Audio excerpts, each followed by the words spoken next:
And now, the 2K Sports pregame show, brought to you by Sprite. Hey, this is Ernie Johnson, 2K Sports. Shaquille O'Neal is with me. Thank you all for being here. Tonight, we'll see the Charlotte Hornets playing against the Brooklyn Nets. And Brooklyn finding themselves in a slide recently. Their 5-game losing streak weighing heavily, a sense of desperation rising in this team. They've got to find a way to break through and get a win. A lot of high And a look at the lights of Charlotte, North Carolina, sparkling in the sky. Just stunning. We're here at the Time Warner Cable Arena. Crowd going crazy. You look at Brooklyn coming off that loss against Philadelphia, and they took that loss to just 1 point. Those close ones hurt the most. Well, they hung in there for a long time in that game, just giving themselves a chance to win at the end. But when it mattered the most, they stumbled. Yeah, and those are the hardest losses to stomach, guys. I mean, when you play well throughout the game and then get derailed by a few missed opportunities down the stretch, that's painful. Here are the starters for Brooklyn. Jarrett Jack is out there at Bogdanovich. Then there's Johnson. Then it's Young. And it's Plumlee in at the pivot spot, manning the middle. Now here's Johnson. He sinks the 11-footer. Johnson's got the first basket of the game for the Nets. Mason Plumlee was a tad old for an NBA rookie last season. He turned 24 in March. Perhaps affected his draft stock, but certainly got him to the NBA with an NBA-ready frame. And I like his mobility and quickness as a big man. Here's Johnson. 17 points for him last game against Philadelphia. Henderson against Jack. Plumlee, the pass to Jack. Clock at 6. Johnson, wide open. He fires. That 3 off the mark. Last game for the Charlotte Hornets. It was the Grizzlies. Yeah, they gave away a lot of points in that game. Maybe it was being on the road. Maybe they were just out of sync, but something had them rattled. Steve, I don't know if it was the biggest reason for that loss, but clearly the misses from the stripe had an impact. Here's Covington. He had a 15-point outing in the game against the Grizzlies in Memphis. And good work forwards that pick up the second chance points. And I'll bet that's what they talked about before the game. You know, getting the ball inside early. Well, it worked to perfection there. I like the game plan. Get it inside, force the defense to react, and then play off your big men. Now here's Johnson. Right now averaging 15 points a game. Here's Jack. And he uses the glass on the layup.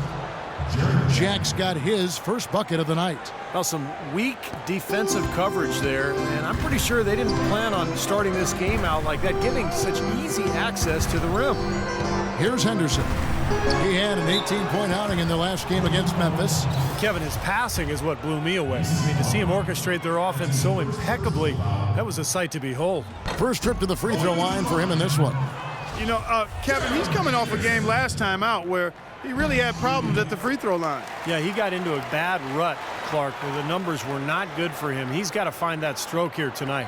And fellas, I think you have to like his improvements over his free throw numbers from a year ago. It's not a significant number or a huge amount, but it's improvement nonetheless. Now here's Plumlee. 11 points for him in that last game against Philadelphia. And a phenomenal showing on the boards. His rebounding was a huge factor. Nice work to get inside and draw the foul. Yeah, it's obvious. The defense not going to allow many easy layups. It's going to make you earn it from the line. And so he makes both from the line. The Hornets have gone just 1 of 4 to get this game started. Here's Roberts, defended by Jack Covington. And play stops as it looks like they call it over the back here. Well, I love the fact that he's fighting hard on the boards, but you know, you got to be smart too. Over the back, that's an easy call there. Well, that's simply the result of poor position under the glass. But at least you can't fault him for being passive. He was trying to be aggressive there. And it's slammed in by Plumlee. An indication there of why the scoreboard looks like it does. Very passive defense. But the finish was anything but passive. No, he hammered that down, Clark. Superb above the rim action. And it's Johnson penetrating. Rebounded by Bogut. His touch has disappeared on him this quarter. just hasn't been able to get it going.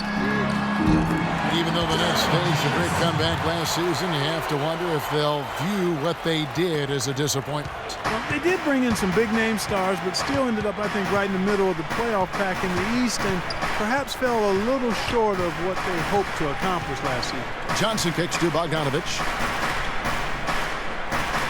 Young, a screen on Henderson. Bogdanovich passes to Young, and he misses his first shot. He got the shot he wanted off that pick, just couldn't get it to fall.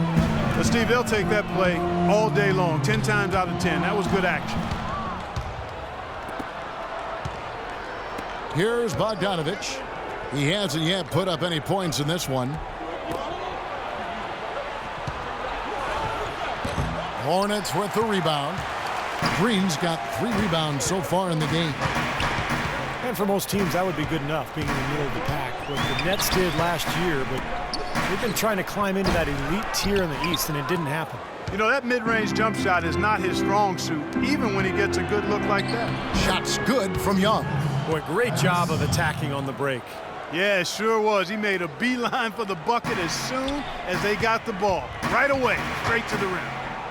You know, moving up in the conference standings, Brooklyn's window, to me, might be closing as it relates to making that jump, because they've had to trade away future assets to close the talent gap with the top teams, and that's put them in a tough spot going forward. And while there's a break, here's a collection of the shooting guards that have made an impact with their passing this season.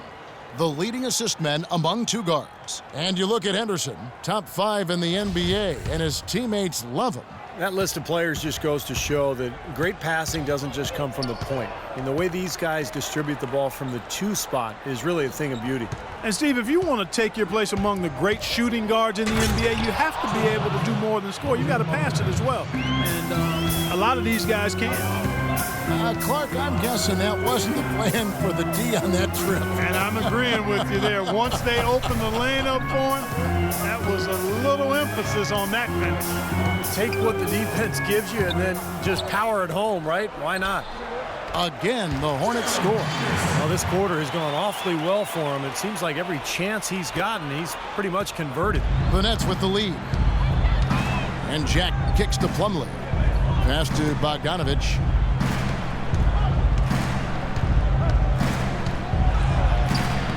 Can't get it to go. And Charlotte will go the other way with it. And this is their first time matched up with Brooklyn this year. You know, this game kicks off a 3-game season series for these clubs. Definitely both looking to get that leg up tonight. That's right, Steve. Though they may not be the fiercest of rivals, both these Clark aren't hungry to start their series. And you know what, another thing, who knows, guys, games could end up having an influence on conference playoff pick. Here's what Charlotte is right now. Biombo here for Bogut. Zeller comes in for Green. Lance Stevenson subbed in for Robert. Oh, no luck. Rebounding is going to be the point for them in this one. And feel it. Yeah, it's a physical game, and so far the numbers show that they've got the edge on the glass. Now here's Johnson. Back to Williams. From the arc, the shot's good on the assist by Johnson.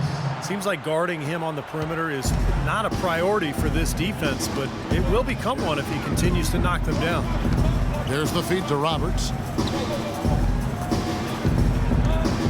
Stevenson against Johnson. Roberts dishes to Zeller. Good defensive work there by Young. Nets leading by 3. Williams passes to Young. Back to Williams. And foul called as he misses. He'll go to the line and shoot 2. It's going to be Lance Stevenson. Darren Williams has really good size and strength at the point guard spot. And once he gets a step on a guy, it's hard to push him off his line. And Williams with one of the better post-up games among point guards thanks to his strength. Yeah, shows that veteran savvy. You know, he can hit you with the fadeaway or get you up in the air and work himself to the foul line. So, you know, this guy's a handful anywhere on the court. Nobody near Stevenson. Offline with his 3. And now Doris Burke has an update from the sidelines. Earlier, I spoke with Coach Lionel Hollins. This is their first matchup of the season against this squad, and he knows the shot blocking in the middle will certainly be an obstacle. but he said, quote, "We've got to remain aggressive and continue to attack." Guys, he said that putting their bigs in high pick and rolls and shooting the open jumper with confidence will be key. We'll see how they do. Okay, Doris, thanks. It's almost like a crucial aspect to enabling your offense. You first have to get around this stifling defense, don't you? Yeah, and I think the key, Kevin, is being the aggressor right from the outset of this game. That means being in attack mode and not passing up any good shots that you get early. Here is Williams, following the basket by Gerald Henderson. Williams kicks to Jordan. Jordan the screen. Left side Jordan. Outside Williams. The shot's good on the assist by Johnson. That's now 8 points for Deron Williams. Most any NBA player can make you pay when you leave them that wide open. That's why you have to stay alert on defense.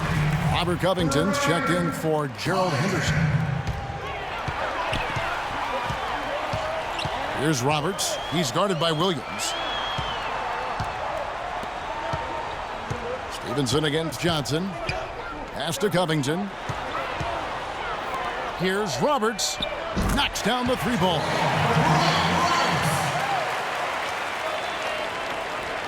.59 seconds left in the first quarter. Johnson sets the screen for Williams. That's good. Williams has got 10 points in the game. The more touches he gets, the more this lead will grow. He has just been unconscious this quarter. Here's Covington, averaging 12 points a game. And he gets it to go. Covington's got his second basket. And so it's Brooklyn with it. It's a three-point game. Johnson goes in. Over in the corner, Williams. High, arcing shot, and it's good. 12 points for him. He's finding all kinds of ways to get it done. What a quarter he's having. And Stevenson kicks to Covington. And it's off from three-point range. Williams inside. 17 points for him last game against Philadelphia. And how about his defense? 4 steals on the night. He was so aggressive. Here's Roberts. Three from Stevenson. That misses. Would have counted had it gone in.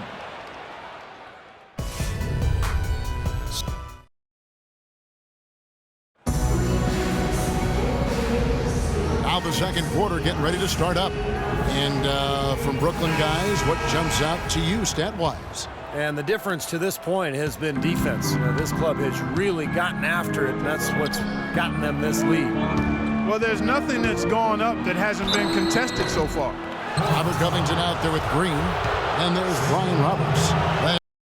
And it's Dallenberg. So that's 5. Well, you got to the net on that. Doesn't have to carry. Stevenson. Baskets. Covington. 60. Need to get it. And that.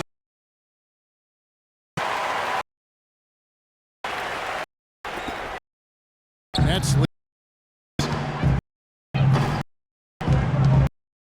Williams, Jefferson, and Stevenson. It's Williams. Drive.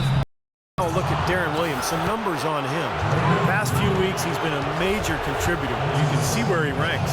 12th in steals. And, you know, when he gets to the free throw line, he makes the most of it. He's ranked in the top 20 in free throw percentage.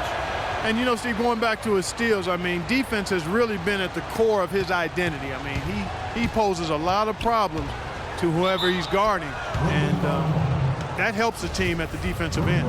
Andrew Bogut, he's checked in for Charlotte. Henderson comes